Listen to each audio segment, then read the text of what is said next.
Hi everyone, this video is going to talk with you about how to prepare for a virtual career fair, specifically at the Career Development Center at St. Joseph's University. My name is Christine Falcone, and I'm an Associate Director and a Pre-Law Advisor here at the Career Development Center at St. Joe's. We're really excited for the upcoming career fair, and we hope that you're feeling excited.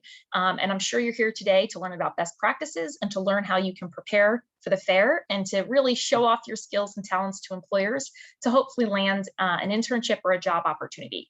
This is going to be a brief video. It's going to give you some action items, some things to think about. And then from there, if you have any questions, you can reach out to careerhelp@sju.edu. You can stop in during our drop-in hours from 1 to 3:45, Monday through Friday. And you can also schedule an appointment through Handshake to talk with a career counselor in our office. So the first thing we want to think about is before the fair. And I'm going to walk through some slides, but I'm also going to get into Handshake and show you some things. So just be mindful that I'm going to be flipping back and forth between screens. So here are some things to think about now before the fair. These 4 things are the key things that you want to think about to make sure that employers can see you and that you're accessible for them. So the first thing is registering on Handshake. Then we want to think about practicing our pitch, uploading our resume, and setting our profile to community. So I want to show you what that might look like in Handshake.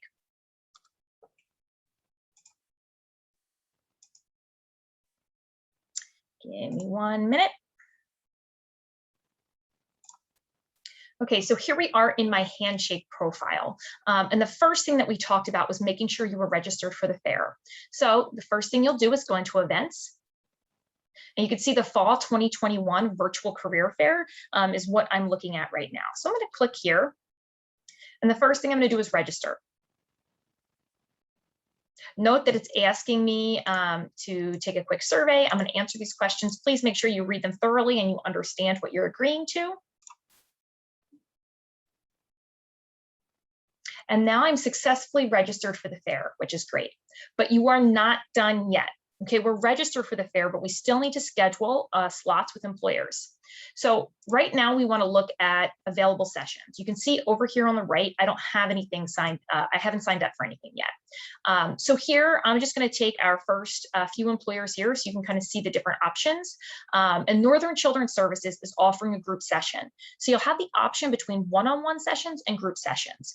Group sessions are more information-based. You're gathering information from an employer. You get a chance to meet with that employer. You know, it gives you some FaceTime with them, and it gives you someone that you're going to reach out to if you want an opportunity. So let's pretend we want to meet with Northern Children's Services. You can see who they are, and I'm going to confirm that. Okay, and over here they've appeared in my session, and now from 10:30 to 11 I'm going to be in that session. I'm not going to be able to book any other session with any other employer at that time. And then potentially maybe I want to meet with Connor Strong and Buckley for a one-on-one session. So here I am getting in here. I want to confirm. Let's see, show all available times here. Sorry about that. And I'm going to pick 11:40. I'm going to confirm. You can see over here that I'm now scheduled for these things. And so here's my schedule.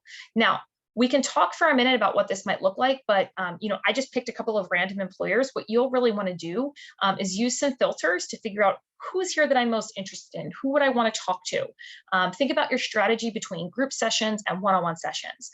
One-on-one sessions give you that individual FaceTime with an employer. The group sessions, there's more than one person in there, so it doesn't give you that same opportunity to pitch yourself as a one-on-one session might be, but often it gives you the information you need to put together a really great application for the employer, and it gives you some point people to follow up with. So you can see here my sessions, and the day of the fair, I'm going to log in here into my schedule, and you'll see that I'll be able to join via video. This button will availabilize about 5 minutes before the session, and you'll be able to click join video and you'll be in.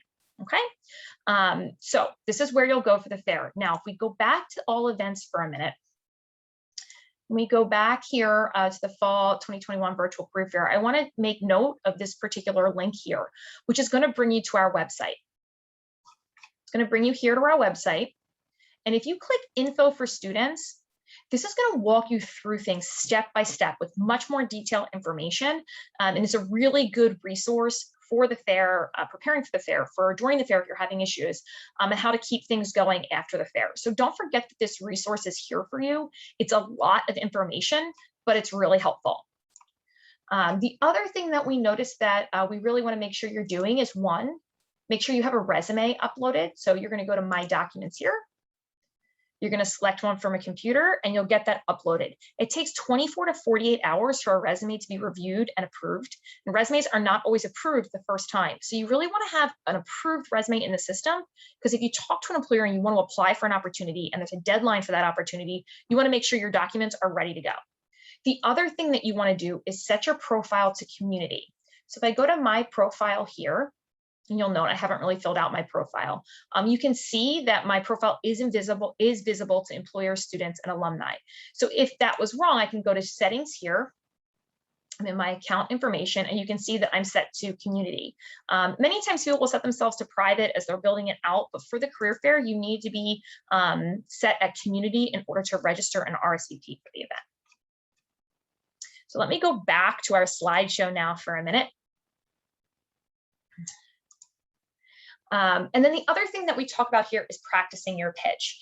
So when you're thinking about practicing your pitch, this is really about what are you going to say to an employer? Do a little research on the employer, understand what they're looking for, and then think through, how do I match those things? What skills do I have to offer them? What experiences do I have? And if this is going to be your first internship opportunity, your first professional opportunity you're applying to, don't just think about, don't just think that you don't have any experiences. Your clubs and organizations you're involved in, the part-time jobs that you have, the classes you've been sitting in, all of those things make you relevant. I would suggest hopping into the Canvas Career Toolkit and looking at the career fair section. There's a whole worksheet that you can do to help practice what you might say and to script out what you might say. And I would just encourage you to think of the conversation that you have with an employer as just that, a conversation. You want to come prepared, having done your research, but it shouldn't be scary or overwhelming. The employers really want you to feel comfortable and confident when they're talking with you. Okay, so the day of the fair, we've made it to the fair and we want to get there. So checklist, you want to make sure you have professional attire on. And I would suggest, even though you're on video, to dress professionally from top to bottom. It really does help you feel more in the moment. It helps you create that feeling of being on an interview. And it does help you kind of stay in your career fair mindset as you're talking with employers.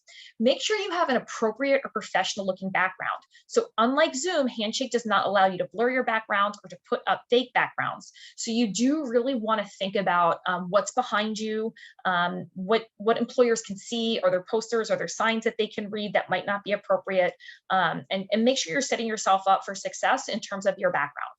And then think about your lighting.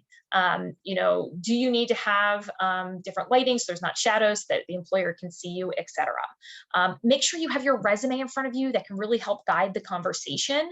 Like I said, and I showed you in Handshake, the day of the fair, you're going to get into Handshake and you're going to click Start Video right there from your schedule from the career fair event. So you've got your professional attire, you've got the appropriate professional looking backgrounds, and your lighting.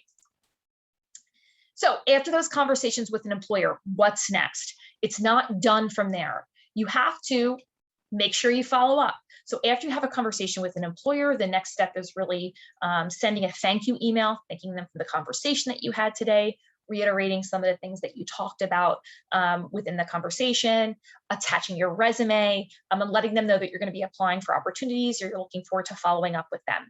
We have some sample follow-up letters right there in the Canvas Career Toolkit for you, right in the Career Fair module. So take a look at those sample follow-ups, and if you're unsure what you might say in that follow-up, come to drop-in hours, 1 to 3:45. We're here to walk through that with you, to make sure that the wording is the way that you want it to be, to make sure you're reiterating the right things. So don't feel like you're following up blind. We're here to help you. We're here to make sure that you have everything you need to put your best foot forward with the employer. And then schedule an appointment with us. Oftentimes the career fair is the first thing as part of your strategy. We've got a whole semester ahead of us to think about your job and your internship search. And so really you have to think about, how does this fair build into your entire strategy? It's not one and done. We've got networking to do. We have applications to put forth. You might need to tweak your resume based on some feedback that an employer gave you. So there's a lot to think about. And so schedule an appointment with the Career Center. You do that right by logging in, clicking Career Center, and then appointments, and then scheduling with someone in our office. So a brief recap for you all. You want to make sure you register for the fair, schedule those sessions, and take some time to really make sure your resume and your profile is up to date. Get into that Canvas Career Toolkit, practice your pitch, look at the sample thank yous. The day of the fair, look professional, have done some research, think about the way that you want to communicate to an employer. And then when you're done, make sure you follow up. And if you need any help along the way, the Career Development Center is here for you. Email career help, stop in during drop-in hours, or schedule an appointment with someone. We're really excited for you. This should be a really great event. If you need any help scheduling your sessions or thinking about who you need to talk to, make sure you stop over at the Career Center prior to the fair to make sure you don't miss out on scheduling with an employer that might be interesting to you. Thanks, guys, and good luck at the fair.